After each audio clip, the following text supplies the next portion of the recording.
जब कोई राजनीतिक रूप से बेरोजगार हो जाता है और जनता जिसे नकार देती है तो वो ऐसे नेता बेसमय ऐसा ही काम करते हैं। बार बार विधानसभा और लोकसभा के चुनाव में बता दिया है कि बिहार में अब राष्ट्रीय जनता दल की कोई प्रासंगिकता बची नहीं है और उसके नेतृत्व पर बिहार की जनता को विश्वास और भरोसा नहीं है। इसलिए भरोसा नहीं। राष्ट्रीय जनता दल का मतलब अपराधियों का राज, राष्ट्रीय जनता दल का मतलब परिवार का राज, राष्ट्रीय जनता दल मतलब भ्रष्टाचारियों का राज। तो बिहार की जनता ना तो भ्रष्टाचारियों का राज चाहती है, ना अपराधियों का राज चाहती है, ना परिवार वालों का राज चाहती है। इसीलिए उनको बार बार हराती रही है। इसमें भी पिताजी, माताजी और उनके बड़े भाई जी, बहन जी, स्वयं वो बहुत लंबी लंबी बात आप लोगों के सामने करते थे और बहुत बड़ा बड़ा बयान देते थे। आप लोग भी कहते थे कितनी सीटें आ जाएंगी, लेकिन परिणाम जब बिहार की जनता ने लाया तो उनको उनकी राजनीतिक औकात बता दी। जब कोई राजनीतिक रूप से बेरोजगार हो जाता है और जनता जिसे नकार देती है तो वो ऐसे नेता बेसमय ऐसा ही काम करते हैं। उनकी पार्टी और उनको पूरी तरीके से बिहार की जनता ने 2005 के बाद से लगातार नकारा है, हर चुनाव में नकारा है। और जनता ने बार बार विधानसभा और लोकसभा के चुनाव में बता दिया है कि बिहार में अब राष्ट्रीय जनता दल की कोई प्रासंगिकता बची नहीं है और उसके नेतृत्व पर बिहार की जनता को विश्वास और भरोसा नहीं है। इसलिए भरोसा नहीं है कि राष्ट्रीय जनता दल का मतलब अपराधियों का राज, राष्ट्रीय जनता दल का मतलब परिवार का राज, राष्ट्रीय जनता दल मतलब भ्रष्टाचारियों का राज। तो बिहार की जनता ना तो भ्रष्टाचारियों का राज चाहती है, ना अपराधियों का राज चाहती है, ना परिवार वालों का राज चाहती है। इसीलिए उनको बार बार हराती रही है।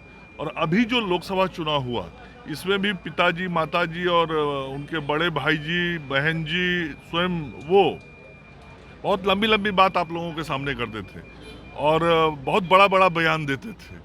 आप लोग भी कहते थे कितनी सीटें आ जाएंगी, लेकिन परिणाम जब बिहार की जनता ने लाया तो उनको उनकी राजनीतिक औकात बता दी है और बता दिया है कि बिहार में आपके साथ हम बिहार के लोग नहीं चलने वाले। तो राजनीतिक रूप से बेरोजगार लोग तो सड़क पे घूमते ही रहते हैं, घूम रहे हैं। खड़ा किया जा रहा है कि जो है सीएम आवास से और एनडीए के नेताओं के घर से संचालित हो रहे हैं अपराध के तमाम मामले। एक भी उदाहरण बताइए। तो कही रहे हैं कि लगातार भाई आप बताइए ना, आप प्रश्न तो आप पूछ रहे हैं। सर, राहुल गांधी अमेरिका में जाके आरएसएस और बीजेपी के बारे में कुछ बोल रहे हैं। ये पूरी तरीके से राहुल गांधी जी का जो परिवार है उस परिवार का इतिहास उठा के देखिएगा तो इतिहास ही यही रहा है कि हमारा राज रहे तो ठीक, और हमारा राज यदि नहीं है तो भारत में जो भी शासन में, सत्ता में आया है, जनता ने जिसको लाया है उसके खिलाफ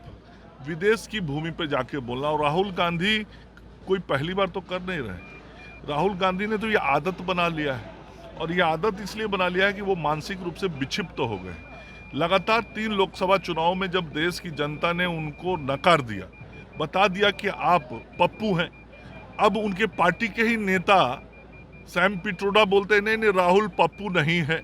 तो अब तो ये स्थिति है कि कांग्रेस वाले ही बोलने लगे हैं पप्पू हैं कि नहीं है, लेकिन देश की जनता ने बता दिया है कि बाबू तुम पप्पू हो और पप्पू देश नहीं चला सकता है। तो अब इसका खीज, गुस्सा जो है देश की जनता के प्रति वो जाके विदेशों में निकालते हैं और भारत के लोगों को अपमानित करने का काम करते हैं। आखिर बताइए ना, भारत के बारे में यदि कोई जाके विदेश की धरती पर नकारात्मक बातें करता है तो क्या वो भारत का सच्चा प्रतिनिधि हो सकता है? कतई नहीं हो सकता है। तो ये भारत की सही तस्वीर ले जाके दुनिया में नहीं रखते, नकारात्मक तस्वीर इसलिए रखते हैं कि लोगों ने इनको नकार दिया है।